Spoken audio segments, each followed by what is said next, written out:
ជីវិតអកលជានិច្ចគឺជាប្រធានបទដែលមនុស្សជាច្រើនចាប់អារម្មណ៍យល់ដឹងជីវិតអកលជានិច្ចជាជីវិតដែលមិនមែនជាឆាប់ជាតិទេ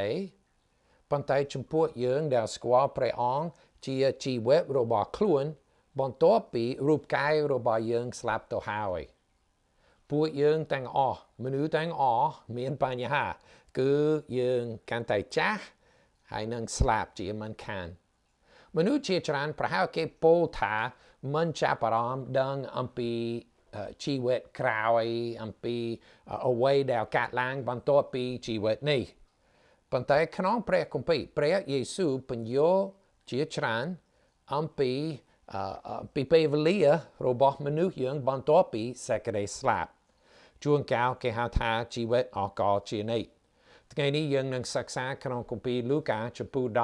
18ខ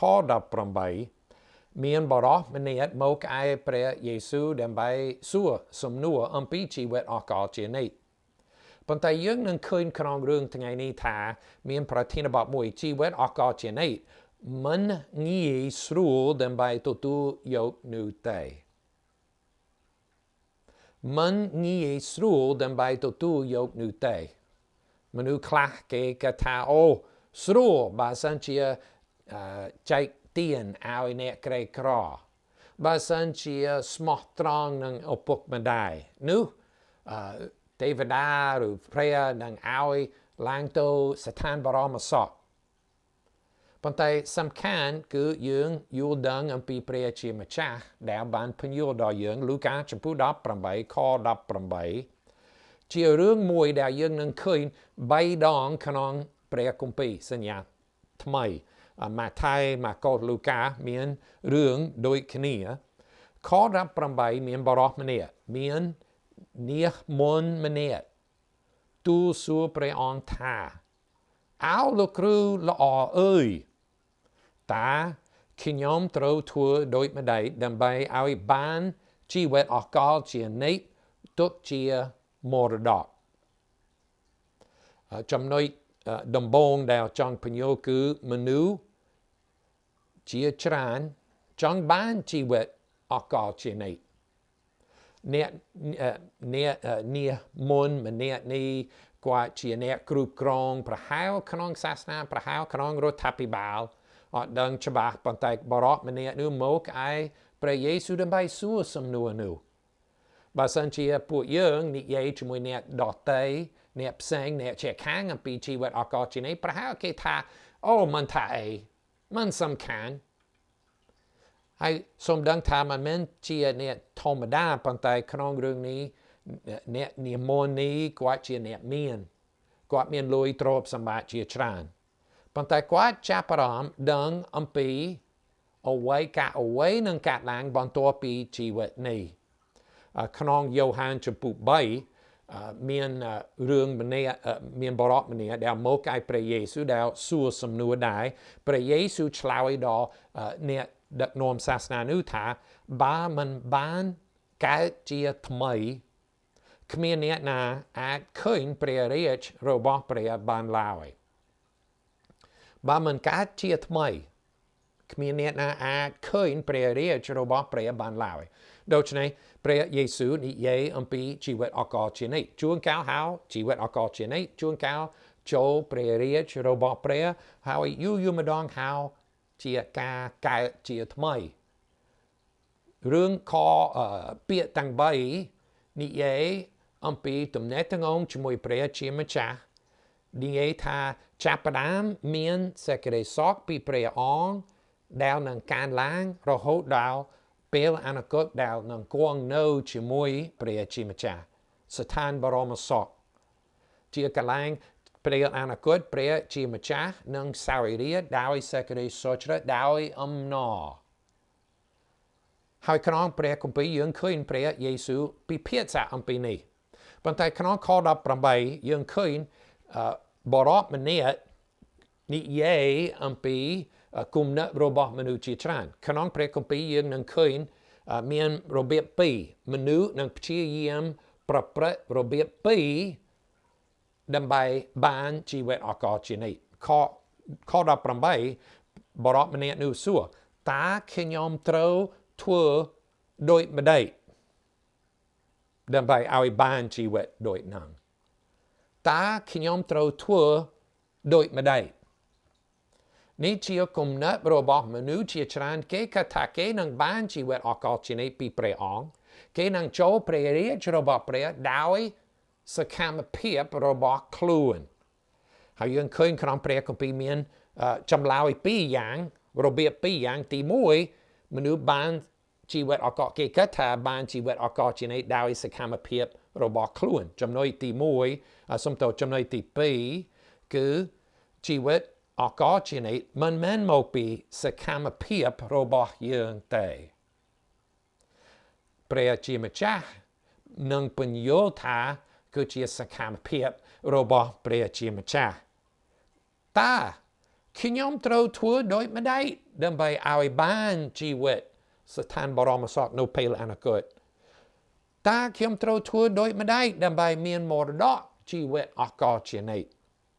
ហើយព្រះយេស៊ូវនឹងពន្យល់នឹងប្រើបច្ចេកទេស2ដើម្បីឲ្យបរិសម្នាក់យល់អំពីសេចក្តីពិតរបស់ព្រះបញ្ហារបស់បរិសម្នាក់នោះបញ្ហារបស់ពួកយើងទាំងអស់គឺយើងមានសេចក្តីទុច្ចរិតពួកយើងបានរំលងច្បាប់របស់ព្រះពួកយើងមាននិស្ស័យមានសេចក្តីប៉ងប្រាថ្នាក្នុងចិត្តខ្លួនជីវិតរបស់ខ្លួនដែលចង់ធ្វើអាក្រក់ក្មេងៗគេអត់ចេះពួនការអាក្រក់របស់ខ្លួនប៉ុន្តែកាន់តែចាស់អូស្លៀកពាក់ស្អាតចែកទានដល់អ្នកក្រីក្រចង់ឲ្យមនុស្សច្រើនគិតថាយើងសុចរិតហើយប៉ុន្តែតាមពិតក្នុងចិត្តរបស់ខ្លួនយើងនៅតែមានអំពើអាក្រក់ក្នុងខ្លួននៅក្នុងខ19បរិបម្នាក់នោះអ្នកគ្រប់គ្រងគាត់សួរលោកគ្រូល្អអើយព្រះយេស៊ូវខ19នឹងឆ្លើយព្រះយេស៊ូវមានព្រះបន្ទូលតបថាហេតុអ្វីបានជាអ្នកហៅខ្ញុំថាគ្រូដ៏ល្អដូច្នេះគ្មានអ្នកណាម្នាក់ល្អឡើយមានតែមួយអង្គប៉ុណ្ណោះគឺជាព្រះដូច្នេះកាលណាយើងអានខគម្ពីរនោះសូមកុំគិតថាព្រះយេស៊ូវយល់ព្រមថាព្រះយេស៊ូវមិនល្អទេប៉ុន្តែព្រះយេស៊ូវចង់សួរសំណួរដល់បរិបម្នាក់នោះដើម្បីឲ្យបរិបម្នាក់នោះឃើញថាព្រះយេស៊ូវល្អព្រះយេស៊ូវជាព្រះដូច្នេះព្រះយេស៊ូវដូចសួរសំណួរដើម្បីឲ្យគាត់អះអាងថាទទួលស្គាល់ថាព្រះយេស៊ូវជាព្រះពិតមែនអំបែងម៉ែនបរិបម្នាក់ហៅព្រះយេស៊ូវដូចម្ដេចលោកគ្រូដ៏ល្អបាទព្រះយេស៊ូវពិតជាលោកគ្រូដ៏ល្អប៉ុន្តែព្រះយេស៊ូវមិនមែនជាគ្រូប៉ុណ្ណោះប៉ុន្តែជាព្រះរាជបុត្រារបស់ព្រះពិតមែនដូច្នេះព្រះយេស៊ូវដូចជាសួរសំណួរដល់គាត់ដូចជាតើខ្ញុំមិនមែនជាល្អទេឬមានន័យថាព្រះយេស៊ូវជ្រាបថាព្រះយេស៊ូវល្អសូចរិតប៉ុន្តែបរិបម្នាក់នោះត្រូវតែទទួលស្គាល់សេចក្តីនោះក្រោយមកបរិបម្នាក់នោះដូចជាអត់សូវយល់ហើយព្រះយេស៊ូវចង់ឲ្យពួកយើងទាំងអស់ឃើញថាព្រះយេស៊ូវល្អឥតខ្ចោះពីព្រោះព្រះយេស៊ូវជាព្រះរាជបុត្រារបស់ព្រះបរិបម្នាក់គាត់ចង់បានជីវិតអកលជានិច្ចដោយសកម្មភាពរបស់ខ្លួន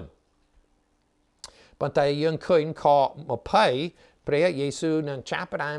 ដំបូងពន្យល់អំពីព្រះយេស៊ូវផ្ទាល់ប៉ុន្តែក្រោយមកចង់និយាយអំពីសកម្មភាពរបស់គាត់តើសកម្មភាពរបស់លោកល្អឥតខ្ចោះឬទេដូច្នេះព្រះយេស៊ូវនឹងពន្យល់ដល់គាត់ហើយសូមដឹងថាពួកយើងទាំងអស់អាក្រក់ចំពោះព្រះអង្គពួកយើងទាំងអស់មានបញ្ហាដែលបានរំលងច្បាប់របស់ព្រះពួកយើងព្យាយាមធ្វើអំពើល្អប៉ុន្តែមកមិនដល់រំលងល្អឥតខ្ចោះដែលចង់ធ្វើគម្ពីរសាស្តាសញ្ញាចាស់ចំពោះ7ខ20គាត់ថាពិតប្រាកដជាគ្មានមនុស្សសុចរិតណានៅផែនដី ដែលប្រព្រឹត្តសុទ្ធតែល្អឥតធ្វើបាបសោះនោះទេគ្មានពិតប្រាកដគ្មានមនុស្សល្អឥតខ្ចោះទេដែលប្រព្រឹត្តសុទ្ធតែល្អព្រះជាម្ចាស់ល្អឥតខ្ចោះដូច្នេះពួកយើងដែលចង់ធ្វើអំពើល្អដើម្បីឲ្យព្រះអង្គរាប់យើងជាសុចរិតត្រូវតែធ្វើអំពើល្អ100%តាំងពីទូចរហូតដល់ថ្ងៃស្លាប់ប៉ុន្តែតាមពិតពួកយើងធ្វើមិនកើតដូច្នេះក្នុងខ20យើងអត់ទាន់អានប៉ុន្តែខ20ព្រះយេស៊ូវនឹងរំលឹកគាត់នឹងចង់ឲ្យគាត់អះអាងគាត់សម្ដែងថាគាត់ដឹងអំពីក្រឹតវិន័យ10ប្រការក្នុងសញ្ញាចាស់ជាក្រឹតវិន័យនោះមនុស្សជាច្រើនថាអូដូចគ្នាសាសនាប៉ុន្តែសូមដឹងថា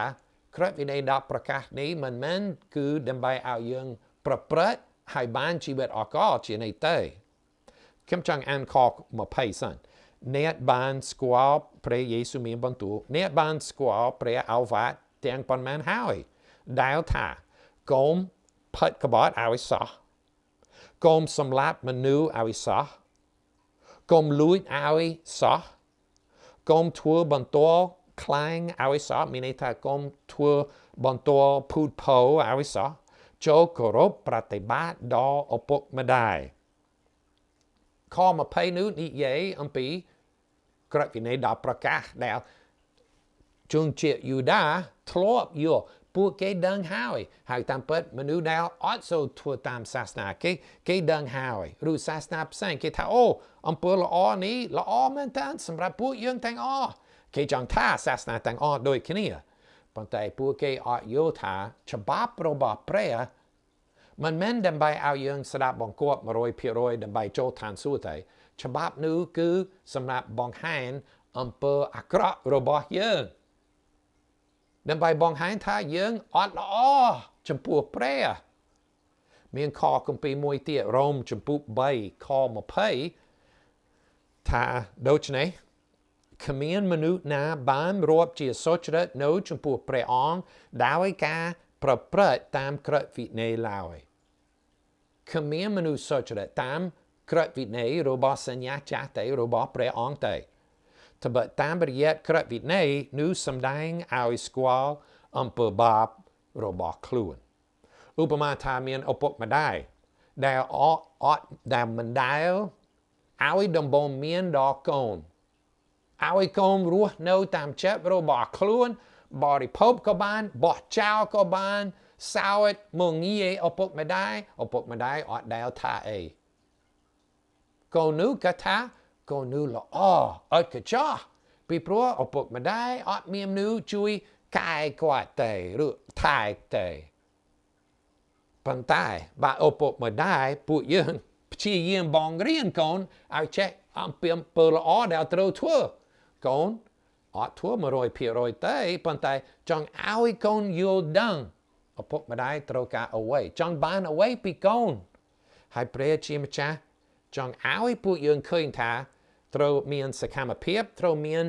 គំនិតក្នុងជីវិតថាចង់ស្ដាប់បង្គាប់ព្រះ 100% ប៉ុន្តែតាមពិតពួកយើងខ្វះមិនដល់ដូចជាខ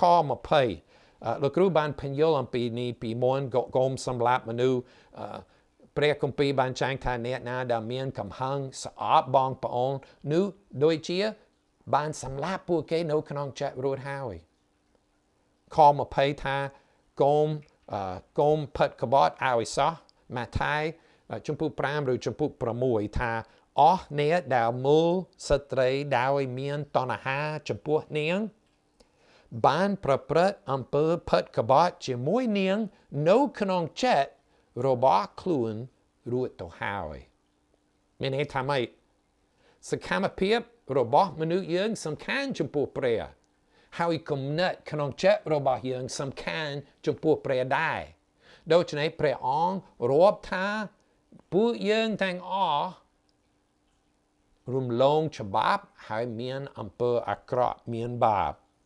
ព្រះយេស៊ូវក្នុងខ20លូកាចំពោះ18ខ20ចង់ឲ្យបរិបម្នាក់យល់ព្រមអំពីនេះខ19យើងបានសិក្សាហើយថាព្រះយេស៊ូវព្យាយាមថា គ្មានខ19គ្មានអ្នកណាម្នាក់ល្អឡើយមានតែមួយអង្គប៉ុណ្ណោះគឺជាព្រះយេស៊ូវបានមានបន្ទូលហើយថាមនុស្សអត់ល្អចំពោះព្រះ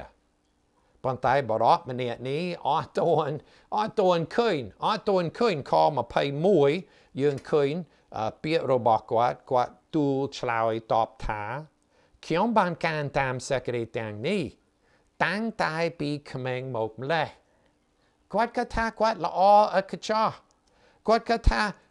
មិនដែលធ្វើអាក្រក់ទេប៉ុន្តែព្រះយេស៊ូវជ្រាបចិត្តរបស់គាត់ហើយព្យាយាមពន្យល់ដល់គាត់អំពីអំពើល្អជាខគម្ពីរមួយទៀតដែលខ្ញុំចង់ជម្រាបបងប្អូនក្នុងយ៉ូហានខ្សែទី1ចំពោះ5ខ11ថាឯទីបន្ទាល់នោះគឺថាព្រះបានប្រទានជីវិតអកលជានិច្ចមកយើងហើយជីវិតនេះគឺនៅក្នុងព្រះរាជបូត្រារបស់ព្រះអង្គអ្នកណាដែលមានព្រះរាជបូត្រាអ្នកនោះមានជីវិតអ្នកណាដែលគ្មានព្រះរាជបូត្រារបស់ព្រះអ្នកនោះគ្មានជីវិតឡើយព្រះយេស៊ូវបានយាងមករស់នៅល្អឥតខ្ចោះព្យាយាមបង្រៀនមនុស្សអំពីព្រះរាជរបស់ព្រះអំពីជីវិតអកលជានិច្ចប៉ុន្តែមនុស្សជាច្រើនអត់ចូលចិត្តទេតាមពិតអ្នកដឹកនាំសាសនាគេចាប់ព្រះយេស៊ូវហើយគេសម្លាប់ព្រះយេស៊ូវដោយរបៀបសម័យនោះដែលគេធ្លាប់សម្លាប់ជនល្មើសអាក្រក់ដោយដាមដៃគោឲ្យជាប់ឈើឆ្កាងរហូតដល់អ្នកជាប់ឈើឆ្កាងស្លាប់ព្រះយេស៊ូវបានស្លាប់ដោយនេះមិនមែនដោយសារអាក្រក់របស់ព្រះយេស៊ូវប៉ុន្តែដោយសារអំពើអាក្រក់របស់មនុស្សយើងព្រះយេស៊ូវចាប់អារម្មណ៍ឲ្យយើងទាំងអស់យល់ដឹងព្រះយេស៊ូវចាប់អារម្មណ៍ឲ្យបរិបម្នាក់នេះអ្នកនិមន្តអ្នកដឹកនាំឲ្យគាត់យល់ដឹងអំពីព្រះハរតីរបស់ព្រះសេចក្តីសុចរិតរបស់ព្រះដល់ប៉ុន្តែខ21គាត់ថាអូអត់ទេខ្ញុំស្ដាប់បងគាត់ខ្ញុំបានការតាមសេចក្តីទាំងនេះតាំងតែពីក្មេងមកម្លេះនៅឆ្នាំក្រោយមកព្រះយេស៊ូវនឹងមានបន្ទូលពាក្យមួយខ22ដល់25ដែលប្លែកមែនតើបើសិនជាអត់ស្គាល់ព្រះគម្ពីរសូមប្រុងប្រយ័ត្នច្រឡំអំពីពាក្យសម្ដីរបស់ព្រះយេស៊ូវក្នុងខគម្ពីរនេះខ22ពេលព្រះយេស៊ូវបានលើដូច្នោះទ្រង់មានព្រះបន្ទូលទៅគាត់ថាអ្នកនៅខ្វះសេចក្តីមួយទៀតចូលទៅលក់របស់ទ្រព្យអ្នកទាំងប៉ុន្មានចែកទានឲ្យដល់ពួកអ្នកក្រីក្រទៅនោះអ្នកនឹងបានទ្រព្យសម្បត្តិនៅឋានសួគ៌វិញរួចមកតាមខ្ញុំចុះ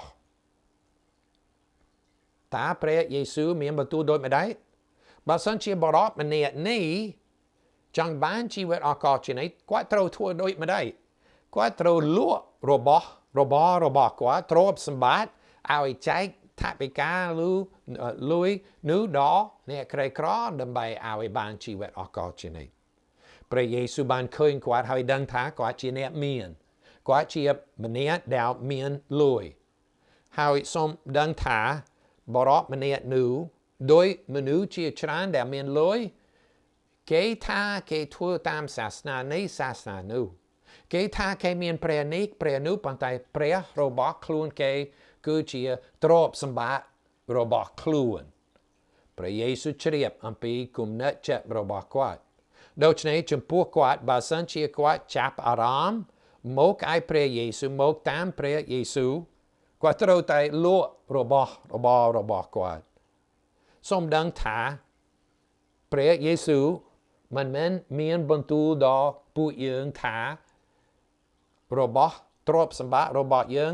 អត់អាក្រក់ត្រូវតែចែកចាយទាំងអស់ដល់អ្នកក្រីក្រទេមិនមែនទេព្រះយេស៊ូវប្រើប្រៀបធៀបដូចជាកំណាប់នេះដើម្បីឲ្យបរិបម្នាក់នោះឃើញ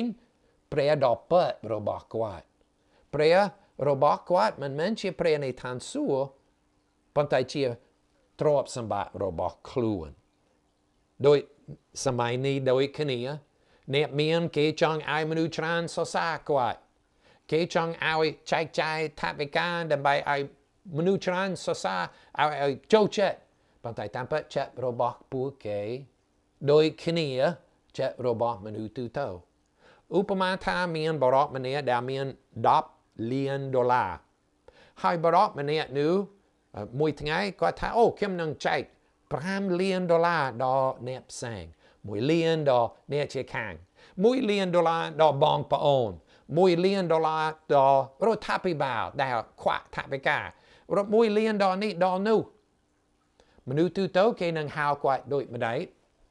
គេនឹងថាអូគាត់ល្អប៉ុន្តែសូមដឹងថាចិត្តរបស់អ្នកមាននោះដូចគ្នាកូនក្មេងដែលធ្លាប់ច្រណែនដែលធ្លាប់ឆាប់ខឹងនឹងគេពីព្រោះព្រះជាម្ចាស់ឃើញសកម្មភាពដូចគ្នាឃើញចិត្តគំនិតរបស់ពួកយើងដូច្នេះព្រះយេស៊ូវជ្រាបអំពីការលូបលន់ចង់បានរបស់អ្នកនេះខ22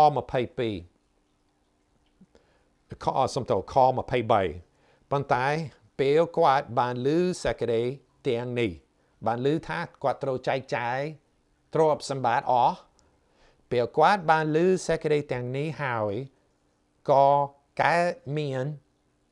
ចិត្តព្រួយជាខ្លាំងគាត់បែរជាពិបាកចិត្តហេតុអ្វីគាត់ដូចនេះអំបញ្ញមិនគាត់សួរតើខ្ញុំត្រូវធ្វើដូចម្ដេចដើម្បីបានជីវិតអស់កលជានិច្ចហេតុអ្វីខ23ខ្ញុំបន្ត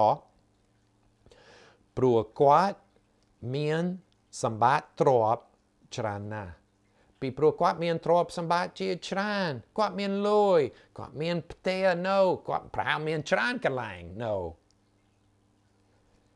ប៉ុន្តែគាត់មិនរាប់ព្រះអង្គជាព្រះរបស់ខ្លួនគាត់ចំណុចទី3វាពិបាកណាស់ដើម្បីឲ្យអ្នកមានបានទទួលជីវិតអស់កលជានិច្ចពិបាកណាស់ឲ្យអ្នកមានទទួលជីវិតអស់កលជានិច្ចស្មានថាអ្នកមានស្រួលទទួលជីវិតអស់កលជានិច្ចមិនមែនទេហេតុអ្វីគឺពិបាកឲ្យអ្នកមានចូលទទួលព្រះរាជរបស់ព្រះពីព្រោះពួកយើងបើមិនប្រុងប្រយ័ត្នចាប់ផ្ដើមទុកចិត្តលើទ្រព្យសម្បត្តិរបស់ខ្លួនមិនមែនទុកចិត្តលើព្រះជាម្ចាស់ដូច្នេះព្រះអង្គក្នុងព្រះគម្ពីរព្រះយេស៊ូវធ្លាប់តាក់ទងជាមួយអ្នកក្រីក្រធ្លាប់និយាយជាមួយអ្នកមានរីឯអ្នកមានអ្នកក្រមួយណាទទួលព្រះយេស៊ូវធម្មតាជាអ្នកក្រ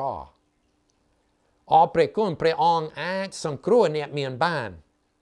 ប៉ុន្តែជួនកាលអ្នកមានធ្លាប់ទុកចិត្តទ្រព្យសម្បត្តិគម្ពីរសុភាសិតនិយាយអញ្ចឹងសុភាសិតចំពោះ18ខ11ឯអ្នកមានវិញទ្រព្យសម្បត្តិរបស់គេជាទីក្រុងមាំមួនហើយតាមគំនិតរបស់គេអ្នកមានក៏យល់ថាជាកំផែងយ៉ាងខ្ពស់ដែរដូច្នេះគេទុកចិត្តទ្រព្យសម្បត្តិរបស់ខ្លួនគេចង់ទុកចិត្តការអ្វីដែលមកឃើញមិនចង់ទុកចិត្តលើព្រះជាម្ចាស់ហើយតាមពិតទ្រព្យសម្បត្តិជាឧបសគ្គចំពោះអ្នកទូទៅឲ្យជឿលើព្រះជាម្ចាស់ជួនកាលអ្នកមានថាខ្ញុំចូលចិត្តសាសនាខ្ញុំកាន់សាសនាយ៉ាងខ្លាំងប៉ុន្តែបើសិនជាឃើញជីវិតរបស់ខ្លួនគេគិតជាច្រើនអំពីទ្រព្យសម្បត្តិមិនថាអំពីសេចក្តីសុខ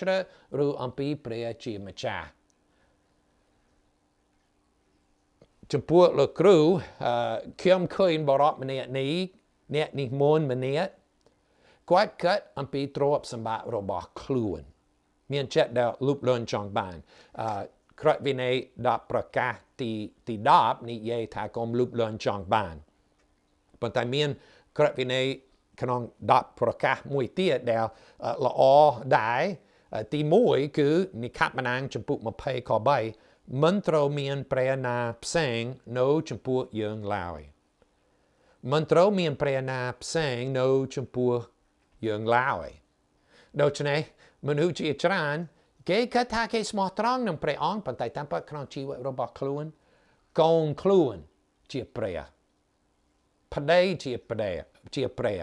ឪពុកម្ដាយជាព្រះរបស់ខ្លួនព្រះអង្គជាប្រភពវិញ្ញាណអ្វីដែលសំខាន់ជាងគេចំពោះលោកនេះហើយចំពោះអ្នកនិមន្តនេះគាត់តាំងអ្វីទ្រព្យសម្បត្តិជាព្រះរបស់ខ្លួនដូច្នេះក្នុងខ24